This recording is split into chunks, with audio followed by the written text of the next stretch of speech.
Assalamualaikum warahmatullahi wabarakatuh. Alhamdulillahi binikmatihi tatimus sholihat. Segala puji bagi Allah yang karena anugerah dan nikmatnya segala kebaikan menjadi sempurna. Salawat dan salam semoga tercurahkan kepada uswah wa qudwah kita, teladan terbaik kita, baginda Nabi Muhammad sallallahu alaihi wasallam.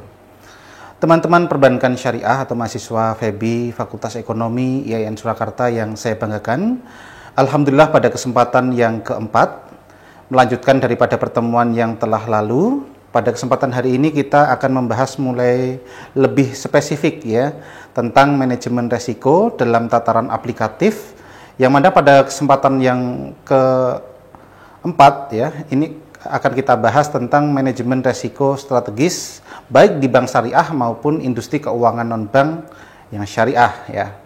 Namun sebelum kita bahas lebih lanjut, mungkin review sebentar. Kalau kemarin kita sudah membahas tentang bagaimana alur proses manajemen resiko yang meliputi menentukan konteks ya, kemudian bagaimana langkah-langkah mengidentifikasi resiko, kemudian setelah diidentifikasi, kemudian dianalisis, kemudian dievaluasi ya, kemudian pelakuan resiko hingga kemudian ke monitor dan review.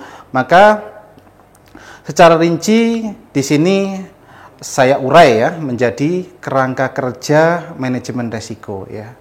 Jadi secara sederhana ketika kita buat skema, maka di hadapan teman-teman ini adalah bentuk ya kerangka kerja manajemen resiko yang standar yang seringkali diaplikasikan pada semua entitas ya, baik perbankan syariah maupun lembaga keuangan yang lainnya gitu ya.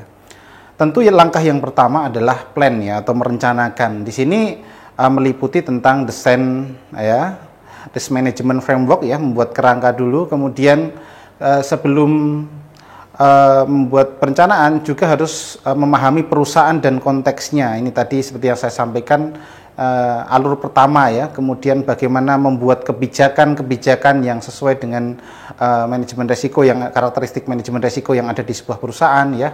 Kemudian setelah ada kebijakan, kemudian bagaimana mengintegrasikan ke dalam proses organisasi ya.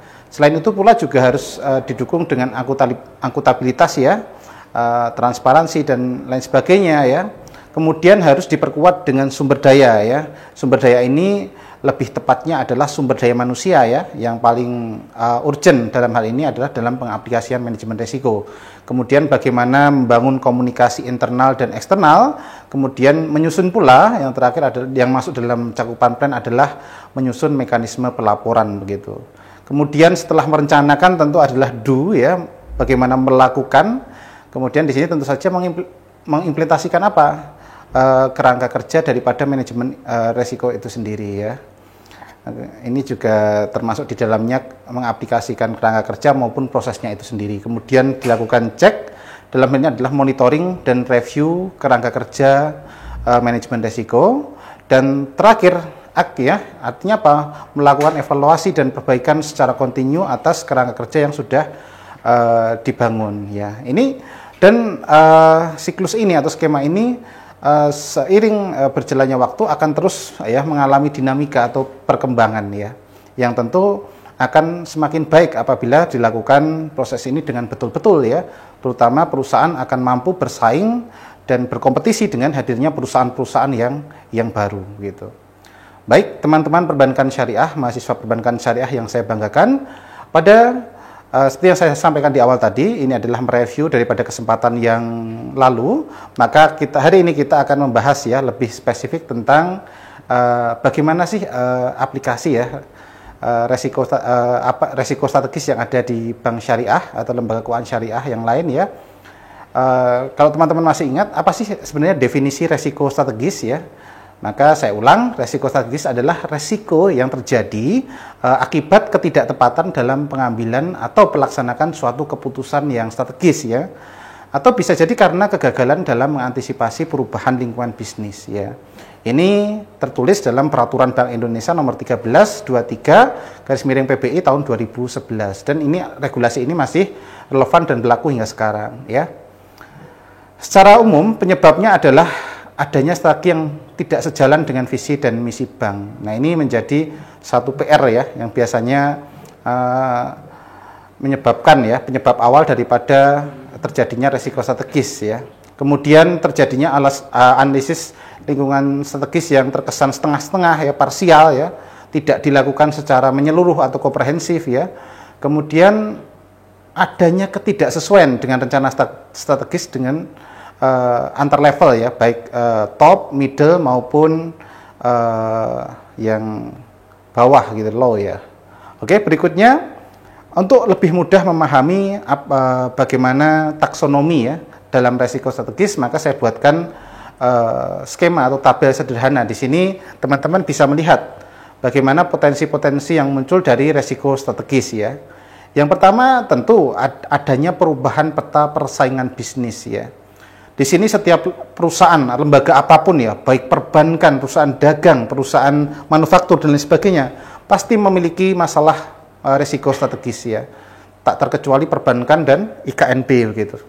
Nah, yang pertama adalah terjadinya perubahan persaingan bisnis. Contohnya apa? Kasusnya ini adalah munculnya pesaing-pesaing baru ya. Ketika sebuah perusahaan kemudian memiliki yang awalnya menjadi satu-satunya kemudian muncul pesaing baru, maka ia bisa menjadi seperti mata pisau. Satu sisi bisa menjadi penyemangat ya agar perusahaan memiliki kompetitor yang artinya bisa membuat perusahaan lebih berinovasi ya agar bisa lebih baik, atau sebaliknya apabila sebuah perusahaan tidak bisa melihat kompetitor sebagai suatu alasan untuk berkembang, maka yang terjadi akan digerus oleh pesaing-pesaing baru yang lebih inovatif. Nah, ini tentu menjadi tantangan ya bagi perusahaan-perusahaan yang memiliki pesaing. Saya akan ambil contoh di luar perbankan ya, karena yang lebih aktual begitu. Betapa tidak kalau teman-teman masih ingat ya, ada raksasa transportasi beberapa tahun yang silam ya, mungkin belum ada 10 tahun, katakanlah Bluebird gitu ya. Satu armada perusahaan besar ya, memiliki banyak armada ya, bahkan kantor, servis, bengkel, semua hal yang mendukung dalam perusahaan transportasi itu ada semua ya. Tetapi kemudian hadir satu perusahaan ya, bukan perusahaan yang memiliki karakteristik yang sama, cuma ini adalah startup ya, katakanlah ada Gojek, Grab dan lain sebagainya. Apa yang terjadi? Perusahaan yang besar dan raksasa ini kalah dengan hadirnya perusahaan baru yang bahkan tidak memiliki armada, tidak memiliki pelayanan selengkap, sekomprehensif Bluebird, tapi mampu mengalahkan bisnis raksasa armada transportasi. Nah, inilah yang dimaksud inovasi perusahaan-perusahaan yang baru. Kadangkala hadirnya tidak disangka-sangka. Nah, ini menjadi satu strategi yang harus ditentukan oleh sebuah perusahaan ya. Kemudian yang berikutnya, perubahan peta persaingan bisnis ini juga bisa muncul dari munculnya produk-produk substitusi baru, produk-produk pengganti yang baru ya. Mungkin ambil contoh paling mudah apa dia? Mungkin dulu ketika masih zaman ya, katakanlah saya mungkin terlalu jauh mengambil contoh itu ya.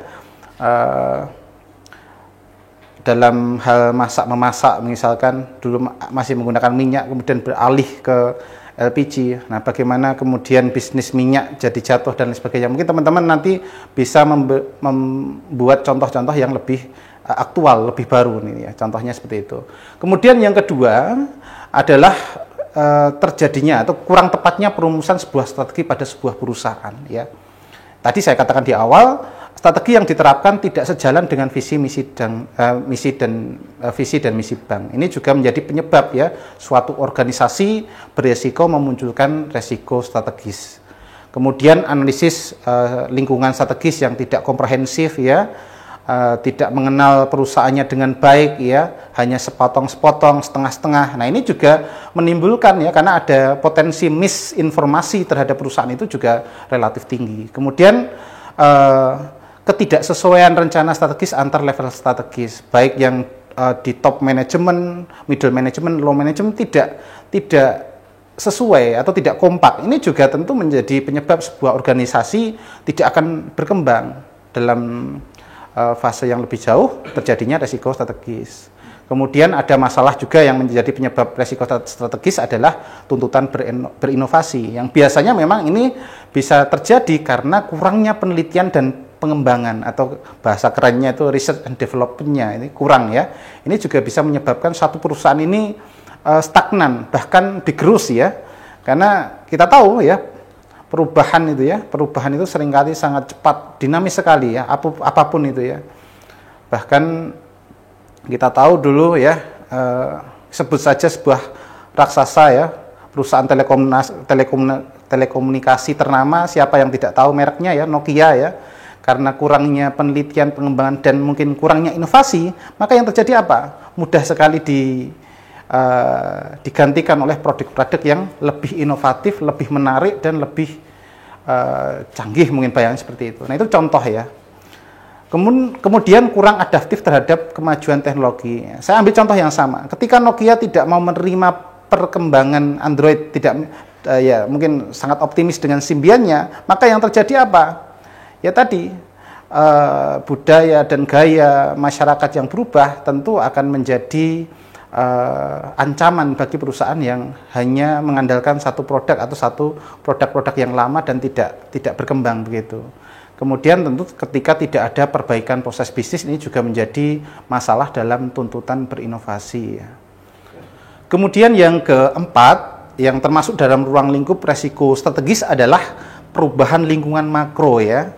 Di sini bagaimana ketika terjadi perubahan atau dinamika indikator ekonomi makro ya, regulasi ya, kebijakan otoritas yang berubah ya. Tadi saya katakan dalam tempo waktu 5 tahun saja regulasi industri keuangan non-bank berubah dengan sangat signifikan.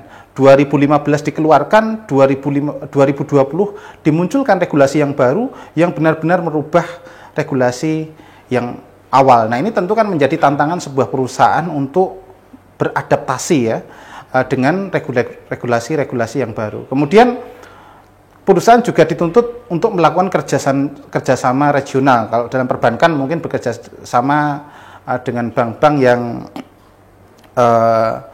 sejenis atau yang saling mendukung begitu ya.